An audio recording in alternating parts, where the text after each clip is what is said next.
그럭저럭 중산층의 집에서 자란 아베사다는 부모가 공부보다는 예능 쪽으로 교육을 시켰습니다. 다른 집 자녀들은 통상적으로 공부를 시켰을 텐데 사다는 유난히 춤과 노래를 좋아했습니다. 학교 선생님은 다른 학생에게 영향이 있으니 그런 행동을 자제하라며 주의를 주기도 했습니다. 아베사다는 1905년 도쿄 간타에서 태어났습니다. 그녀의 부모는 다른 부모와 마찬가지로 대를 이어오는 가업을 잇고 있었습니다. 아베사다의 부모는 다다미를 만드는 상점을 운영하고 있었습니다. 그녀의 어머니는 몸이 허약해 그녀를 낳자마자 고생했습니다. 일하느라 산후조리도 힘들었고 젖도 나오지 않아 수시로 이웃 아주머니에게 젖동량을 해서 키워야만 했습니다. 아베사다는 태어나면서부터 허약한 신체로 태어나 4살이 될 때까지 언어 숙지 부족으로 상대방과 대화를 못했다고 합니다. 그런 이유는 아버지의 영향이 컸습니다.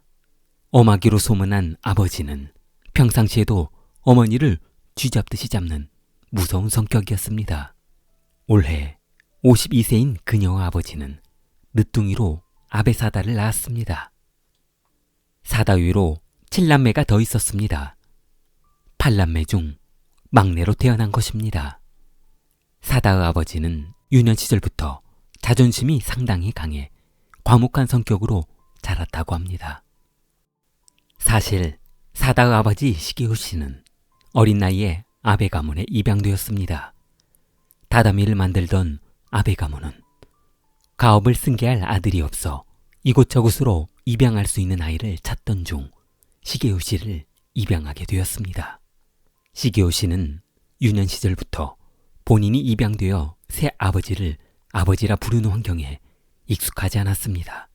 그러다 보니 말수도 적고 묵묵하게 본인이 해야 할 일만 하고 사는 평범한 남성으로 성장해 왔던 것이었습니다. 하지만 남에게 해를 끼치거나 악한 행동을 하지 않고 솔선수범하며 일 처리하는 모습이 좋았다고 합니다. 그녀의 어머니 아베카츠도 그저 평범한 주부로 생활하고 있었습니다. 부모는 평범한 방면, 문제는 자녀들이었습니다. 둘째 아들 산타로는 마을에서 바람둥이로 소문이 자자합니다. 오빠의 수치스러운 행동은 오늘 내일의 문제가 아니었습니다. 이 근처 아가씨라는 아가씨는 모두 한 번씩 건드려보고 지내는 것 같았습니다. 결혼한다며 어머니가 모아둔 돈을 가지고 도망가 버렸습니다. 오빠 산타로는 언니 타르코에 비하면 아무것도 아니었습니다. 언니 테르코는 언제부터인지 성에 눈을 뜨기 시작하더니 수많은 남자들과 바람이나 집에 안 들어오는 날이 태반이었습니다. 아버지 시게오 씨는 주위에서 놀림감이 되어버렸습니다. 몸 놀리고 다니는 딸을 둬서 돈 걱정은 하지 않고 살아도 될 것 같다며 놀려댔습니다. 그러자 아버지는 언니 테르코를 혼내준다며 딸을 여성이 몸 파는 곳으로 끌고 가 팔아버렸습니다. 아무리 말을 해도 못 알아듣는 것들은 본인이 그렇게 원하는 대로 해주는 것이 부모가 해야 할 도리가 아니겠냐며 몸 파는 곳에 딸을 팔아버린 것입니다. 딸을 혼내기 위해 매음굴에 팔아버린 부모는 아마 세상에 흔하지 않을 것 같습니다. 8남매 중 이렇게 한 자식은 도망가고 또 한 놈은 속을 속여 팔아버리고 또 다른 자식은 아파서 사망하는 그런 상황이 반복되었습니다. 그렇게 자식이 많기는 했지만 정작 정부치고 살만한 자식은 하나도 없었던 것입니다. 그래서 두 부부는 늦둥이를 원했고 막내딸인 아베사다를 정말 잘 키워보고 싶었습니다. 어머니는 사다를 얼마나 애지중지 키웠나 모릅니다. 보통 어머니들이 그렇듯 본인이 유년 시절 하고 싶었는데 못했던 것을 자녀들에게 가르쳐보고 싶고 하나라도 더 교육시켜보고 싶은 마음이었을 것입니다. 그렇게 어머니는 아베 사다에게 춤과 노래를 가르치게 된 것입니다. 사다는 학원에서 일본 고전적인 음악과 춤을 배웠는데 배우면 배울수록 예술적인 예술가로서 배움보다는 화려하고 사람들의 이목을 받는 게이샤의 활동에 관심을 가지게 되었습니다. 게이샤는 아주 하류층의 천한 직업으로 평가받는 직업이어서 일반 여성들은 별로 선호하지 않는 직업이었습니다. 몸도 팔아야 하고 남을 위해 춤추며 미소를 지어야 하는 직업이 일반 여성들에게는 힘든 일이었습니다.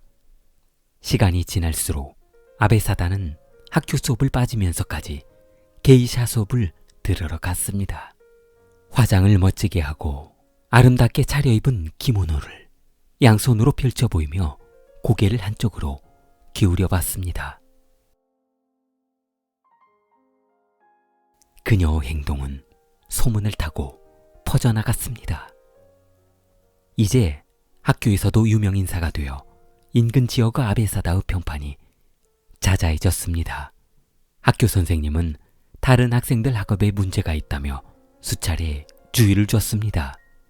그녀가 10살이 되던 해 그녀는 이미 남녀의 정사가 무엇이고 어떻게 하면 남성의 기분을 좋게 해줄 수 있는지 배움으로 알고 있었습니다.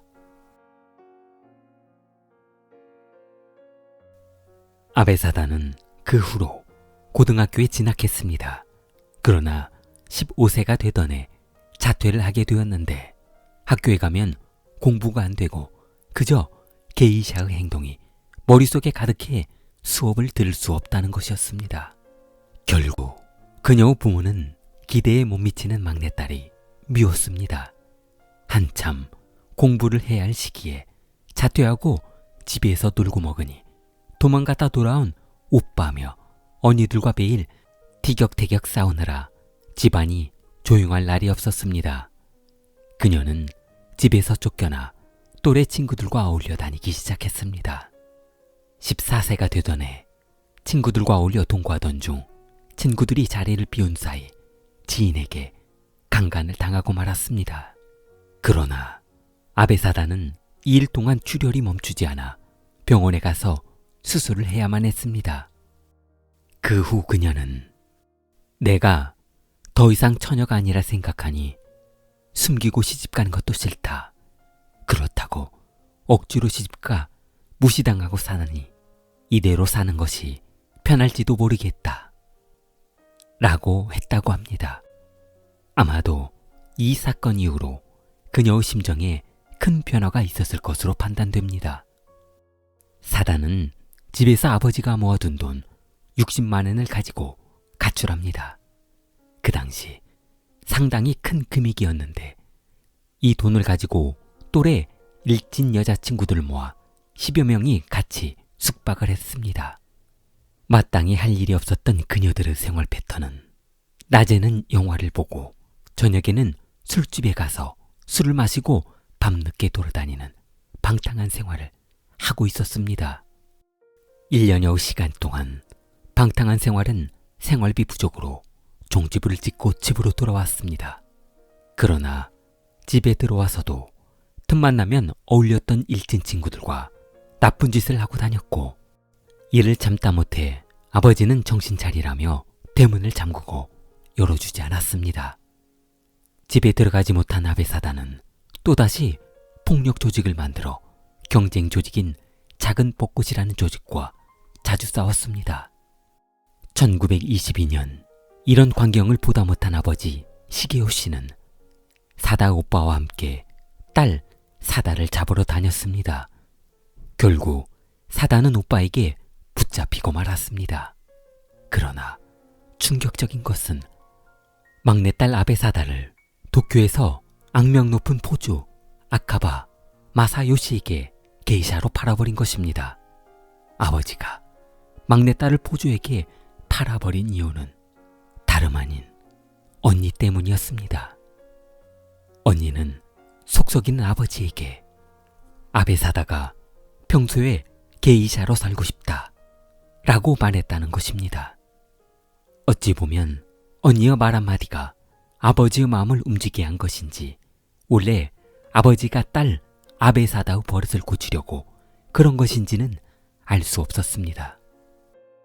얼마 후 아베사다는 요정의 기도를 보는 아키바에게 당하고 말았습니다. 그 뒤로 아키바를 본인의 뒤를 봐주는 배우자 기동서방으로 선택했습니다. 아베사다는 요정에서 몸 팔며 술접대로 번 돈으로 아키바 일가의 가족을 먹여 살리고 있었습니다. 심지어는 같은 게이샤였지만 벌이가 없는 그녀들도 아베사다가 벌어온 돈으로 먹여 살리고 있었습니다. 그러나 관동 대지진으로 요정이 불타버리고 전 재산을 잃게 된 포주 아키바는 천엔에 아베사다를 다른 요정으로 팔아버립니다. 순간 아키바에게 이용만 당했다는 것을 알게 된 그녀는 그와 인연을 끊기로 합니다. 결정적으로 그녀의 마음이 돌아선 것은 아키바는 사다가 벌어온 돈으로 다른 여인에게 화대를 지불하며 다른 여성과 관계를 하고 지낸 것을 알게 되면서부터였습니다. 결국 아키바가 팔아버린 그녀는 게이샤 요정을 돌고 돌다 최하위층 창녀들이 일하는 곳에 가서 일할 정도로 헐값에 팔려가 버리는 신세가 되었습니다. 1927년 22세의 나이에 히다 대문거리의 미소노부라는 창녀촌으로 팔려갔습니다. 그곳에서 아베사다는 가장 인기 있는 매춘부로 소문나게 됩니다. 일반인들이 비싸서 가볼 수 없었던 최고급 요정의 게이샤로 일했다는 소문이 돌면서 그 유명한 게이샤와 한번 자보고 싶은 남성들이 줄을 섰습니다. 그러다 보니 평균 매춘부들의 수입이 1,500엔이었던 반면 그녀의 수입은 3,000엔에 육박할 정도로 수입이 월등했습니다. 아베사다는 그곳에서 벌어들이는 수익에 만족하지 않고 손님들의 금품에 손을 대면서 포주들과 문제가 발생해 다시 이곳저곳으로 팔려다니는 신세가 되고 말았습니다. 아베사다는 손님의 물건을 한번 훔치게 되니 습관이 되어버렸습니다. 나고야로 팔려간 뒤 도쿠하로 포주업소에서 선불금을 받고 도망갔었는데 얼마 못 가 포주에게 붙잡혀 폭행을 당했습니다. 한 번만 더 도망가면 도쿄 고향에 있는 사다의 부모님을 찾아가 받아간 선불금에 고금리를 쳐서 받아내겠다며 협박한 것이었습니다. 그곳에서 매춘업의 실증을 느낀 그녀가 불성실해지자 또다시 오사카로 팔려갔고 그곳에서 또 오사카의 외곽 창녀촌으로 팔려가 몸값이 떨어질 만큼 떨어져 학급으로 취급받고 있었습니다.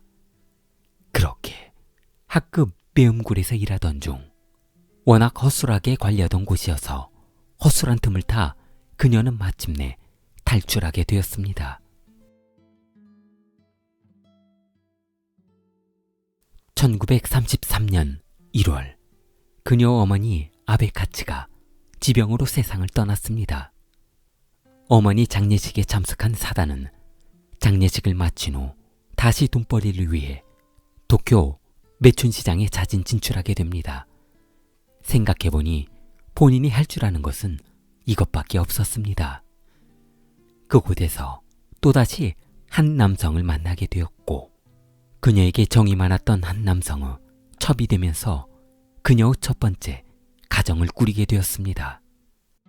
그러나 1934년 1월 이번에는 부친이 지병으로 어머니가 사망한 지 정확히 1년 만에 세상을 떠나게 되었습니다. 아버지가 세상을 떠날 때까지 지병으로 시달려 고통스러운 통증으로 시달려야 했는데 딸 아베사다는 15일가량을 아버지 병수발을 하며 아버지 옆에서 지냈다고 합니다. 아버지는 아베사다에게 이런 말을 했다고 합니다. 평생 아버지를 원망할 줄 알았는데 죽기 전까지 너에게 신세를 질 줄은 몰랐구나 라고 했다고 합니다. 1934년 10월 아베사다가 일하던 매염굴이 경찰의 급습으로 체포되었습니다. 그러나 그녀 단골 손님인 가사하라의 도움으로 경찰서에서 나오게 되었습니다. 가사하라의 조건은 부인과 이혼할 테니 부인과 결혼해달라는 조건이었습니다. 그러나 그렇게도 기구한 본인의 팔자로 또 다른 여인이 피해보는 것을 참을 수 없어 나고야로 도망가게 됩니다. 1935년 나고야로 도망친 아베사다는 식당에서 종업원으로 일하며 새로운 인생을 준비했습니다. 열심히 일하던 중 그 식당의 단골 손님의 눈에 들게 됩니다. 단골 손님은 물질적인 지원을 해주며 그녀의 환심을 사게 되었고 그녀는 조금씩 그에게 마음을 열게 되었습니다. 그는 나고야시 시의원 오미야였습니다. 오미야는 나고야 고등학교 교장이기도 했습니다. 그러다 보니 그와의 만남은 신중해야만 했습니다. 정치인이기 때문에 불륜의 흔적이라도 남기게 되면 그 사람의 인생도 그녀의 인생도 모두 끝이었기 때문이었습니다. 그러나 그런 위험성에는 보상이 기다리고 있었습니다. 오미야가 도쿄의 사다 앞으로 고급 일식집을 하나 차려준다는 것이었습니다. 물론 머리 좋은 오미야가 그냥 무상으로 그 많은 돈을 투자해 고급 일식집을 넘겨줄 리는 만무했습니다. 그 일식집을 이용해 정치인들을 대접하려는 목적이었습니다. 1936년 2월 도쿄로 돌아온 아베사다는 오미야 소개로 요시다라는 유명 일식집에서 견습생으로 일하며 요리 방법과 운영 방법을 배우게 됩니다. 당시 음식점 사장인 이시다 키치조 42세는 그녀를 가르치는 스승이었습니다. 이시다는 요리 실력이 뛰어나기도 했지만 식당 경영은 전혀 손대지 않았습니다. 부인이 모든 것을 도맡아 했습니다. 남편 이시다는 이곳에서 유명한 바람둥이였기 때문이었습니다. 얼마 후 이시다는 견습생 아베사다를 유혹하기 시작했습니다. 요리를 알려준다며 손을 쓰다듬고 어깨며 자세를 봐준다고 이곳저곳을 만져대다 결국 그녀의 환심을 사게 되었습니다. 결국 두 사람은 사랑에 빠지게 되었고 두 사람의 불륜은 시작되었습니다. 아베사다는 이시다와 관계를 할 때마다 미칠 것 같았습니다. 몸파는 직업으로 지금까지 살아왔지만 성적으로 본인을 만족시키는 사람은 단 한 사람도 없었던 것이었습니다. 그러나 이번에는 달랐습니다. 난생 처음 느껴보는 사랑이라는 육체적인 사랑이라는 감정이 불타올랐습니다. 하루도 그와 함께하지 않으면 미칠 것 같았습니다. 1936년 4월 23일 두 사람은 미로를 떠납니다. 한 방에 들어가 4일 동안 한 번도 나오지 않고 침대에 있을 정도로 두 사람은 거의 미쳐 지냈습니다. 그렇게 한 달 동안 오랜 시간을 즐기며 5월에 돌아온 두 사람은 다시 각자의 일상으로 돌아가야만 했습니다. 아베사다야 혼자의 몸이라서 뭐라 할 사람이 없었지만 이시다는 유부남이라서 걱정이 되었으나 그건 착각이었습니다. 그 집에서는 이미 내놓은 지 오래여서 한 달이 지나도 1년이 지나도 그 부인은 아무런 간섭을 하지 않았다고 합니다. 미칠 듯한 사랑을 속삭인 것이 엊그제 같은데 이렇게 혼자 쓸쓸하게 방에 있어 보니 너무 외로웠습니다. 그늘진 창가에 혼자 술을 마시다 보니 이시다가 그리워졌습니다. 창밖으로 비추어지는 달은 구름 뒤에 숨었다 나타났다를 반복했습니다. 달은 마치 그리워하는 그 님의 얼굴인 것 같았습니다. 한참 동안 외로운 생각이 들더니 갑자기 이시다가 부인과 같이 침대 위에 있을 것을 생각하니 참을 수 없는 분노가 치밀었습니다. 어차피 이시다는 본인 것이라 생각했는데 왜 본인 것이 다른 여성과 있어야 하는지 이해할 수 없었습니다. 아베사다는 이시다를 그냥 저렇게 놔두어서는 안 될 것 같았습니다. 정말 만약 한순간에 이시다의 마음이 변해 본인을 버리기라도 한다면 너무 비참해질 것 같았습니다. 옷장에서 기모노를 꺼냈습니다. 다음 날 곱게 포장해 놓은 고가의 기모노를 챙겨 전당포로 향했습니다. 기모노를 팔았습니다. 아베사다는 기모노를 판 돈을 손에 쥐고 칼집으로 향했습니다. 사시미 칼 한 자루를 샀습니다. 사건 발생 전날 그녀는 창가에 우뚝 서서 읊조렸습니다. 난생 처음 알게 된 사랑은 내 마음을 내태우네.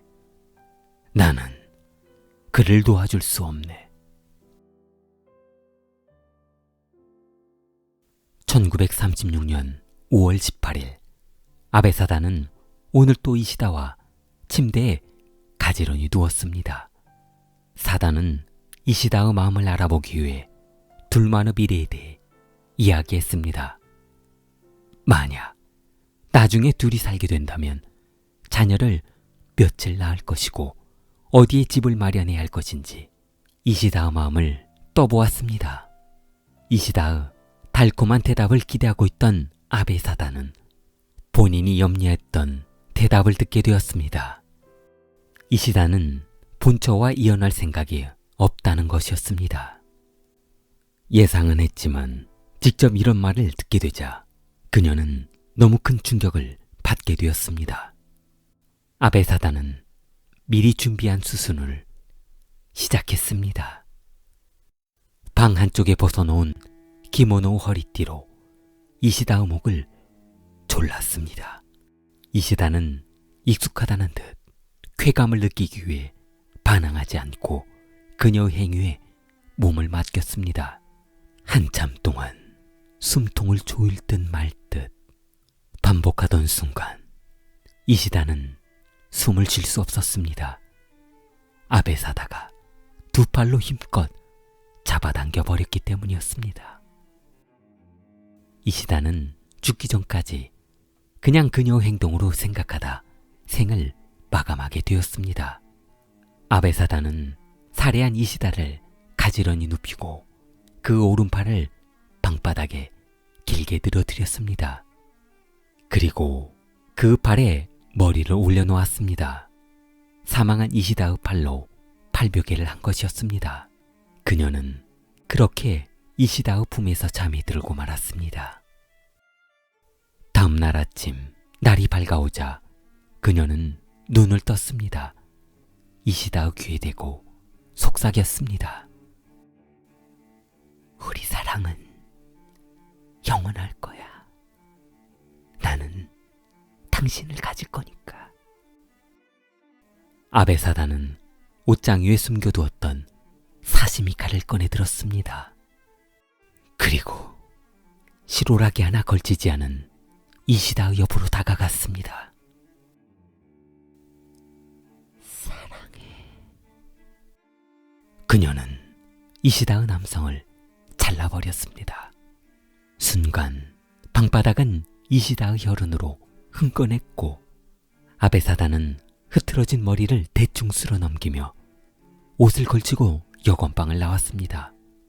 여건방을 청소하던 청소부 이토는 방을 청소하기 위해 방문을 여는 순간 충격적인 모습을 보고 경시청에 신고했습니다. 경찰이 살해 현장에 도착하자 충격적인 모습에 경악을 금치 못했습니다. 이시다의 몸에는 혈흔으로 사다와 이시다의 사랑은 영원하다 라고 써있는 것이었습니다. 1936년 5월 19일 각 언론에서는 이 사건의 충격적인 모습을 톱 기사로 올리며 보도했습니다. 그 이후로 이시다의 음식점에 소개한 시의원이자 교장 오미야의 행적이 발견되면서 집중적인 경찰의 조사를 받게 되어 그의 정치 인생도 끝나게 되었습니다.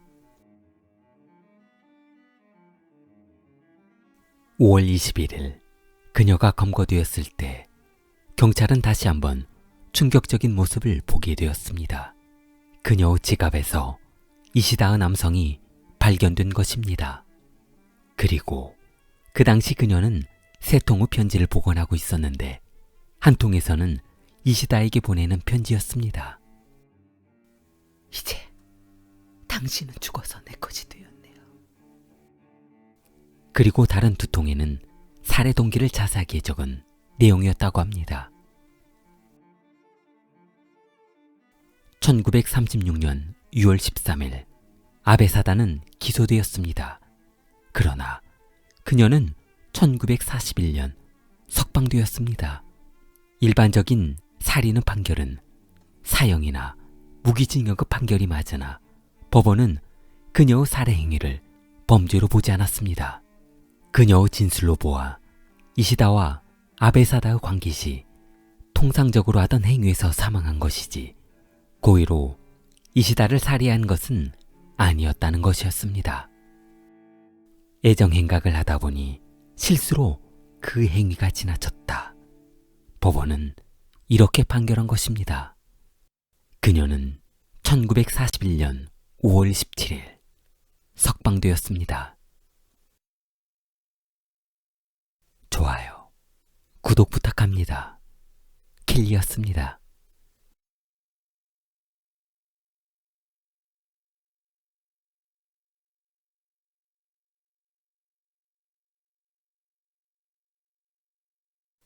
(1968년 5월 25일) 서울 종암동 달성여관방에 한 여인의 시체가 발견되었습니다.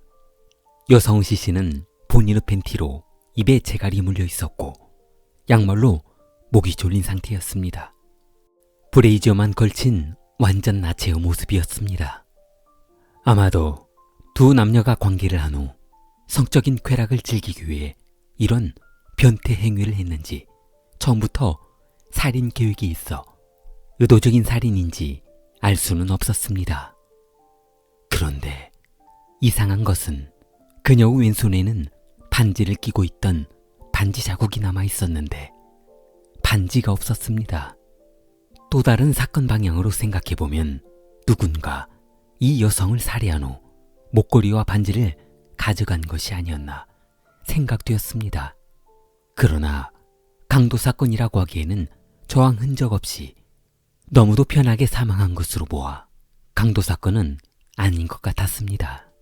그리고 방안을 둘러보던 경찰은 테이블 위에 올려져 있는 조그만 쪽지를 발견했습니다. 탁자 위에 곱게 접힌 쪽지를 풀러보자 이런 글귀가 적혀 있었습니다. 나는 당신이 남편이 있는 줄 알면서도 당신을 사랑했습니다. 당신을 죽이고 싶도록 사랑했습니다. 그녀는 올해 24세 조정혜였습니다. 그녀는 하월곡동에 거주하고 있는 올해 30세인 신모 씨의 부인이었습니다. 그렇다면 쪽지의 내용대로 남편이 있는 줄 알면서도라고 하는 것으로 보아 남편이 범인이 아닐 가능성은 많아 보였습니다. 1968년 5월 25일 자정 달성여관 입구를 서성이던 남성은 카운터에 방 하나를 달라며 카운터 하단의 조그만 구멍으로 손을 내밀었습니다. 여관 주인은 여관키를 지급하는 조그만 구멍 사이로 열쇠를 가지고 가는 남성의 뒷모습을 바라봤습니다. 한참 멋부린 옷차림이었지만 키가 작아 약간 어색한 차림이었다고 했습니다. 25일 오후 2시 한참 여관의 빈 방을 청소하던 아주머니는 카운터에 아직 손님이 나오지 않은 방이 있으니 한번 확인해 보라며 짜증을 냈습니다. 주인 아주머니는 퇴실을 하지 않은 방에 전화를 했습니다. 그러나 분명 25일 자정을 넘어 남자 손님 한 명이 올라갔는데 여성이 전화를 받아 여주인은 깜짝 놀랐습니다. 전화를 받은 여자 손님은 여관 주인에게 아주머니, 하룻밤 더 묵어 갈게요 라고 했습니다. 그때서야 청소 아주머니는 퇴근할 수 있다며 미소를 지었습니다. 청소용 카터를 창고에 집어던지고 뒤도 안 돌아보고 퇴근해버렸습니다. 그날 오후 8시 30분 방 안에 있던 20대 남성이 여관을 나서며 주인 아주머니에게 말을 건넸습니다. 방 안에 여자친구가 자고 있으니 깨우지 마세요. 그렇게 시간은 흘러 저녁 11시쯤 여관에 손님들이 들어오기 시작했고 더 이상 내어줄 방이 없자 퇴실 시간이 되어도 나오지 않는 그 여자친구를 깨우기로 했습니다. 여관 주인은 그 방 앞에서 아무리 노크를 해도 방 안에서는 이기적이 없자 문을 조심스럽게 열어봤습니다. 흉측하게 죽어있는 여성의 모습을 보고 너무 놀라 주인은 경찰에 신고했습니다. 현장에 도착한 경찰은 신분증을 확인한 후 이 여성이 백화점의 양장권에서 일하고 있는 여성이라는 것을 알게 되었습니다.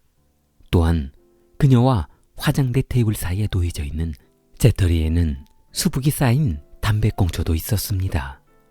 타액과 범벅이 되어 있는 담배는 증거로 충분했습니다. 그리고 이 여성은 사체에서 정액이 검출되었습니다.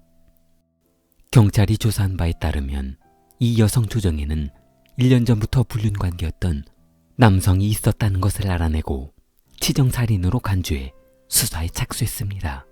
그렇다면 누가 보기에도 여관에 처음 들어온 청년이 범인임이 틀림없어 숙박부를 뒤져봤으나 자필로 기록한 숙박기에는 가명과 가짜 주소만 적혀 있어 경찰관들은 허탕을 치고 말았습니다. 그리고 치정이라고 보기에 더욱 이상한 것은 그 당시 객실에 올라가기 전에 신발을 카운터 옆 신발장에 올려놓고 그 다음 올라가서야 했는데 여관 주인이 본인의 신발 모양을 보지 못하도록 신발을 챙겨 객실로 올라갔다는 것이었습니다. 또한 사랑하는 사람인데 살해한 후 금품을 빼앗아 간다는 것도 일반적인 남성으로서는 이해가 되지 않았습니다. 팬티로 입을 막으면서까지 잔인하게 죽였던 점과 정사라면 조정혜를 살해한 후 본인도 자살하기 위해 자살약을 준비해두는 것이 상식적인 생각이었는데 그런 흔적은 어느 곳에도 없었습니다. 그렇다면 아마도 저녁 8시경 남자친구가 여관을 나간 후 누군가 남자친구인 척하며 다시 여관방에 들어가 그녀와 관계를 맞춘 후 살해해 금품을 빼앗아갔을 가능성이 가장 컸습니다.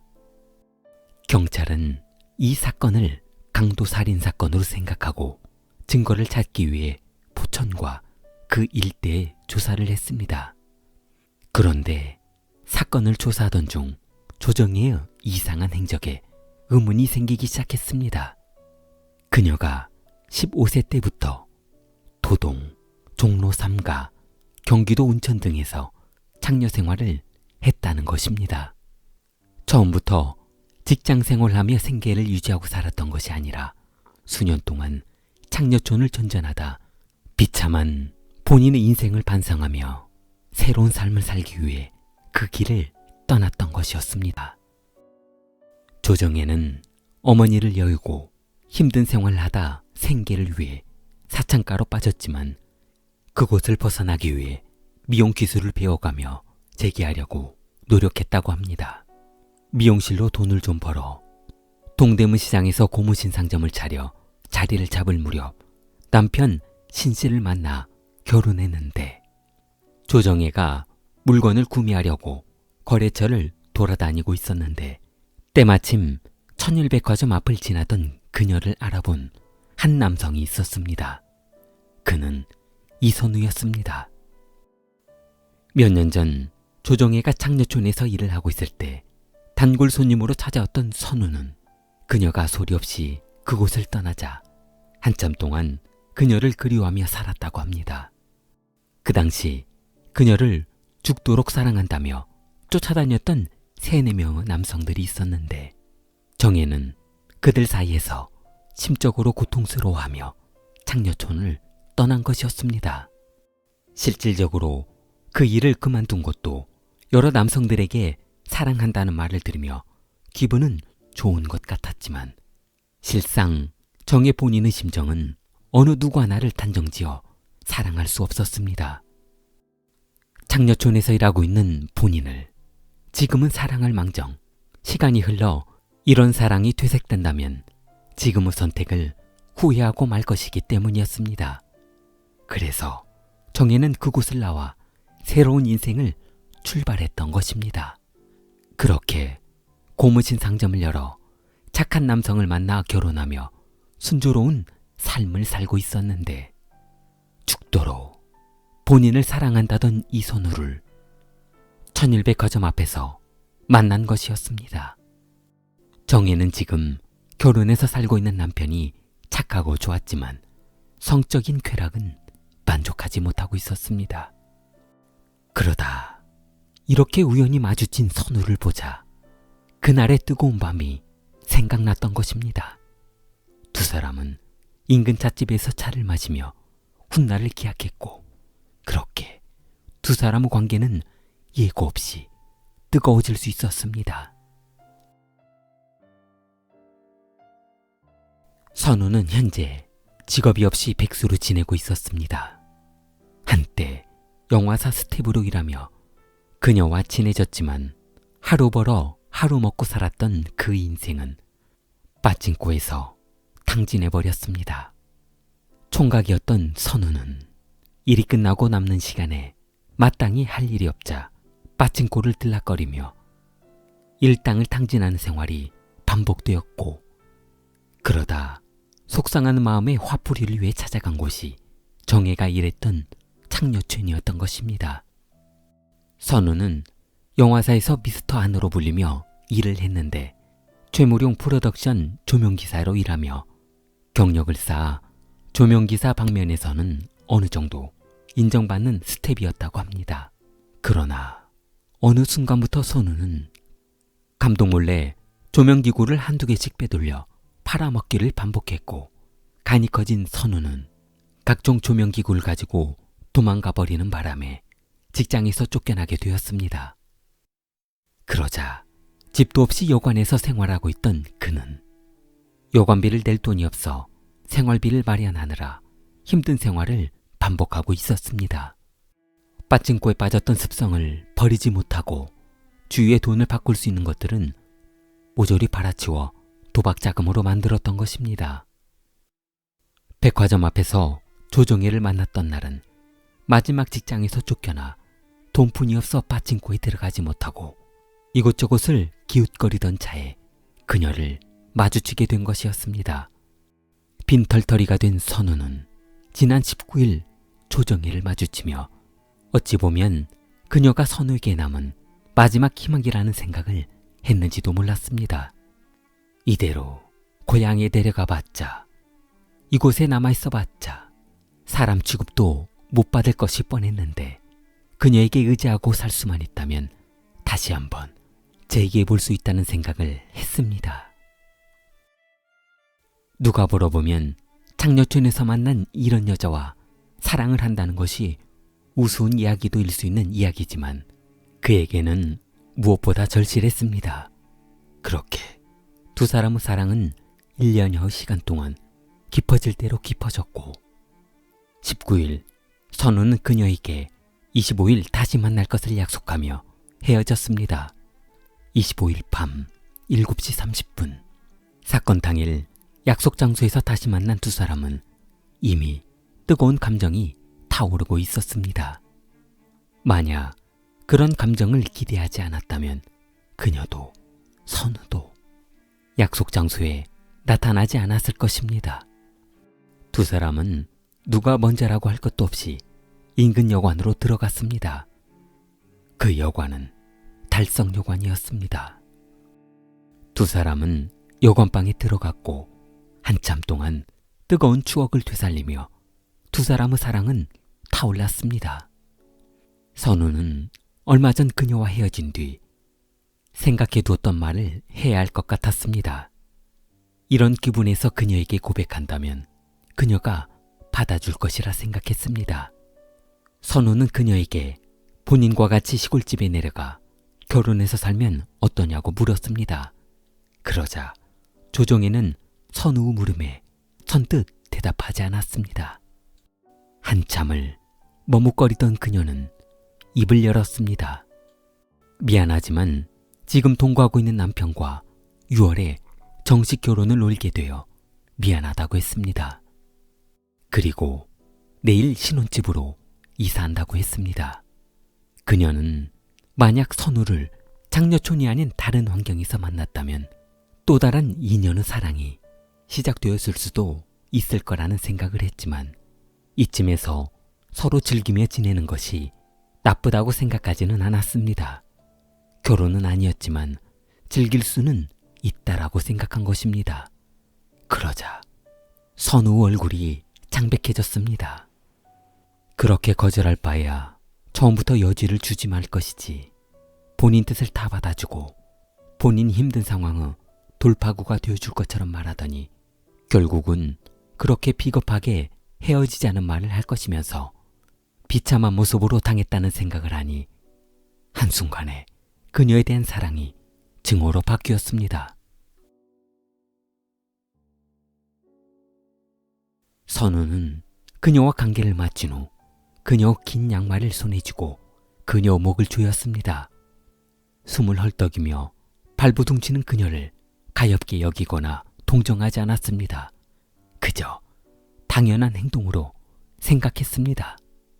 그녀를 살해한 후 더 이상 그녀의 말을 들을 필요가 없다며 벗어둔 그녀의 양말 한 짝을 입에 쑤셔 넣었습니다. 그녀 팬티로 재갈을 물린 후 장녀촌에서 사랑했던 그녀의 모습을 떠올리며 테이블 위에 메모를 남겼습니다. 나는 당신이 남편이 있는 줄 알면서도 당신을 사랑했습니다. 당신을 죽이고 싶도록 사랑했습니다. 선우는 25일 저녁 8시 여관을 빠져나와 형이 살고 있는 경기도 포천군 신흥리로 도망갔습니다.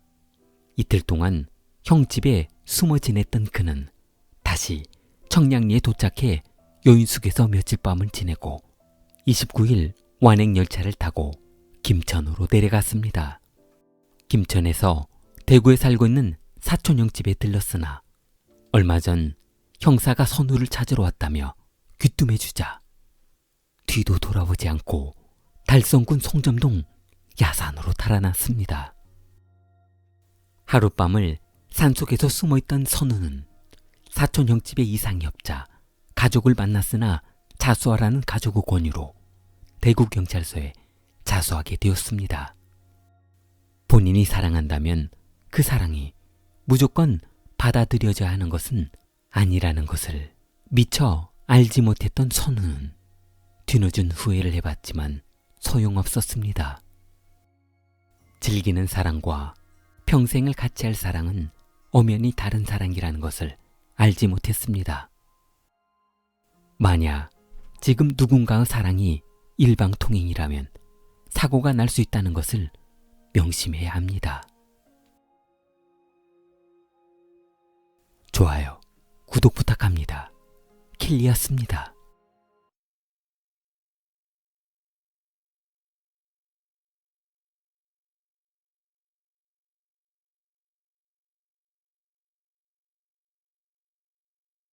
(1930년대) 일본에는 요바이라는 풍습이 있었습니다.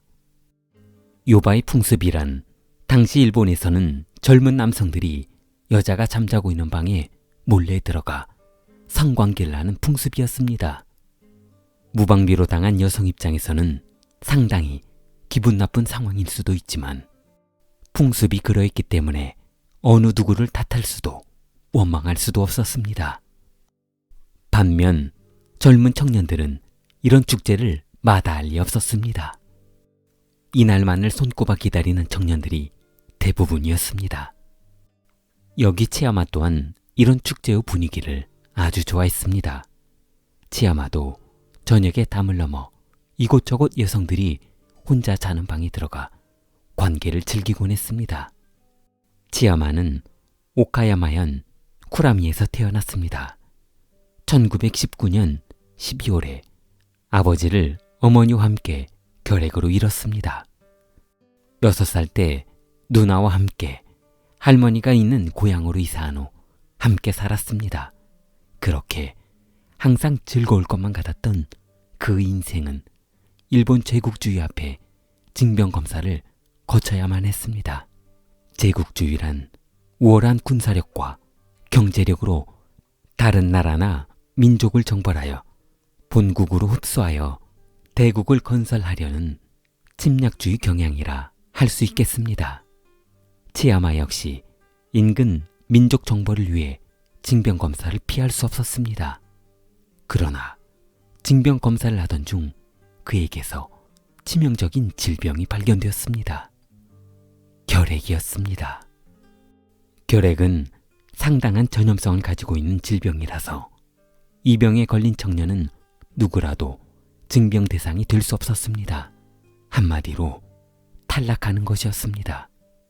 그러다 보니 요바의 축제 때 여성들 사이에 치야마가 결핵에 걸렸다는 소문이 퍼져버렸고 여성들은 치야마를 거부했습니다. 치야마는 갑자기 이런 상황이 어색했습니다. 징병 신체 검사 전까지만 해도 그렇게 본인을 좋아했던 여성들이 결핵에 걸렸다는 이유로 본인을 쓰레기 취급하는 것이 좀처럼 이해되지 않았습니다. 1937년 그는 최종적으로 이 병 부적격 소집 가능자라는 통지서를 받았습니다. 완전 면제는 아니었지만 전쟁이 위급한 상황에서는 급하게 전장에 참여해야 하는 대상자였습니다. 그 당시 우리나라에서도 결핵에 걸린 사람을 멀리했던 것 같은 상황이었습니다. 왜냐하면 결핵을 치료할 만한 약이 없어 가족이라도 멀리할 수밖에 없었던 시절이었습니다. 지금 생각하면 군대를 안 가면 좋을 것 같았지만 그 당시 아주 형편없는 청년들도 웬만하면 징집이 되었기 때문에 군대에 못 간 청년들은 사람 취급을 안 해 취직도 안 되었고 개, 돼지 취급을 당했습니다. 그러다 보니 그런 멸시를 참지 못해 자살을 시도하거나 충격을 받아 정신병원에 입원하는 사례도 있었습니다. 농촌에서는 도시와 다르게 농촌 일을 위해 징병을 기피하는 경우도 많았는데 징병 대상자가 신체 검사에 응하지 않으면 군 헌병대가 청년을 잡으러 며칠을 수색하기도 했다고 합니다. 그럴 때마다 사람들은 마을 청년을 인근 산속에 숨겨주기도 했다고 합니다. 징병 검사를 받을 때만 해도 치야마는 한 여성과 약혼을 했었고 아이까지 있었는데 불합격 통지서를 받자마자 약혼녀는 치야마를 버리고 징병 검사에 합격한 다른 남자와 결혼했습니다.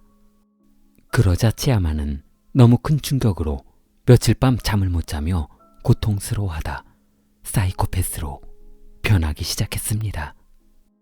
요바이 사건도 그렇고 약혼녀 사건도 그렇고 여성들이 하나둘 본인을 피해 다니자 도저히 참을 수 없었습니다. 이때부터 여성에 대한 증오가 생겨났습니다. 어느 날 치야마는 사냥 면허를 취득했습니다. 면허를 취득한 치야마는 엽총을 구매하고 총알을 구매하기 시작했습니다. 총을 메고 마을 북쪽 언덕을 넘을 때면 키시모토 부인이 경계하는 눈초리로 치야마를 쳐다봤고 그럴 때마다 치야마는 기분이 나빴습니다. 다른 여성들처럼 본인을 병든 놈이라 생각하고 있을 것 같았습니다. 마을 언덕 뒤에서 사격 연습을 하며 요란한 총성을 울려 마을 사람들에게 더욱더 공포심을 주었습니다.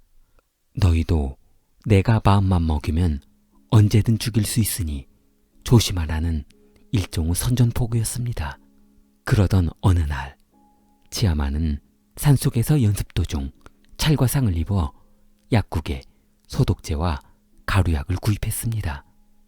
그날 저녁 치아마의 할머니는 손자의 이해할 수 없는 행동에 공포심을 느꼈습니다.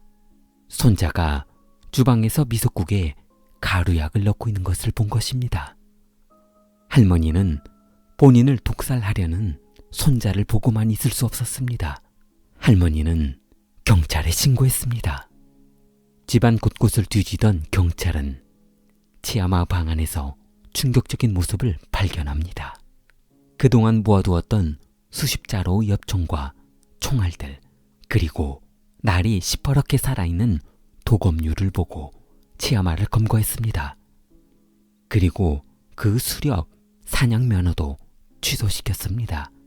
그 방 안에 가득했던 모든 총기류도 압수해버렸습니다. 치아마의 분노는 극에 달했습니다. 믿었던 할머니가 손자를 신고했다는 사실에 격분했고 그 복수심은 커져만 갔습니다. 치아마는 이웃집 아저씨에게 몇 푼 쥐어주며 총기와 탄화를 구입했습니다. 도검, 도끼도 날을 바짝 세워 숨겨두었습니다. 치아마는 브라운 엽총을 구연발로 발사할 수 있게 개조한 후 범행 날짜를 잡았습니다. 그날은 바로 1938년 5월 20일 새벽 1시. 1938년 5월 20일 치아마는 전신주에 올라가 송전선을 절단하고 마을 전체를 정전시킵니다. 그러나 마을 사람들은 정전을 그다지 특별하게 의심하지 않았습니다. 전기관리회사에 문의했으나 기다려보라며 그쪽에서도 대수롭지 않게 생각했습니다. 치아마는 가족이 잠들어 있는 것을 확인하고 조심스럽게 옷장으로 갔습니다. 그 방은 2층이어서 조금이라도 삐그덕 소리가 나는 날에는 모든 계획이 물거품이 될 것이기 때문이었습니다. 요즘 가족들이 본인을 유난히 경계하고 있기 때문에 눈치챌 수 없게 해야 하기 때문이었습니다. 치아마는 조심스럽게 옷장문을 열었습니다. 다락방에서 조심스럽게 내려와 할머니 요네가 잠들어 있는 것을 확인했습니다. 할머니가 잠들어 있는 것을 확인한 후 날이 바짝 서 있는 도끼를 허리춤에서 조심스럽게 꺼냈습니다. 도끼를 한 번에 내리쳤습니다. 분이 안 풀린 치아마는 엽총을 꺼내 할머니 복부를 향해 격발했습니다. 치아마는 장비를 챙겨 달리기 시작했습니다. 북쪽 언덕을 넘어갈 때마다 증오의 눈빛으로 바라보던 그 이웃 여자와 가족을 몰살하려고 달렸습니다. 키시모토 부인의 집 담벼락에 멈춰선 치아마는 가쁜 숨을 헐떡였습니다. 요바이를 하면서 마을집 담벼락을 쉽게 넘는 방법을 터득했던 치아마에게는 담벼락 넘기는 식은 죽 먹기였습니다. 담벼락을 넘어 안방에 들어간 치아마는 카시모토 일가족 5명을 모두 죽이려 엽총을 집어들었습니다. 순간 총성이 울려 퍼진다면 애써 준비한 모든 것이 허무하게 끝날 것이 걱정되었습니다. 그러자 총을 다시 등 뒤로 메고 일본도를 꺼내 들었습니다. 안방에서 자고 있던 키시모토와 그녀의 남편 카츠유키를 일본도로 목과 가슴을 찔러 살해했습니다. 한 방에서 자고 있던 아들 요시오와 마루모도 일본도로 길게 베어 살해했습니다. 그날 일 때문에 다른 곳에서 숙박했던 딸 미사는 다행히 참변을 모면했습니다. 그러나 치아마는 그녀가 어디에 묵고 있는지 뻔히 알고 있었습니다. 치아마는 수지 씨의 집으로 향했습니다. 안방에서는 4명이 잠들어 있었는데 시골 마을이라서 문을 잠그고 자는 습관이 없었습니다. 그러다 보니 치아마는 너무 쉽게 그녀의 집에 들어갈 수 있었습니다. 안방에서 자고 있던 그녀의 어머니를 목에 대고 엽총을 발사했고 그 남편 휴지와 장녀 요시코, 여동생 치즈코를 엽총으로 쏴 살해했습니다. 치야마는 옆집으로 갔습니다. 타카시의 집에 잠자고 있던 타카시의 일가족 4명을 모두 살해했습니다. 그 중에는 임신한 큰딸이 있었는데 죽음을 면치 못했습니다.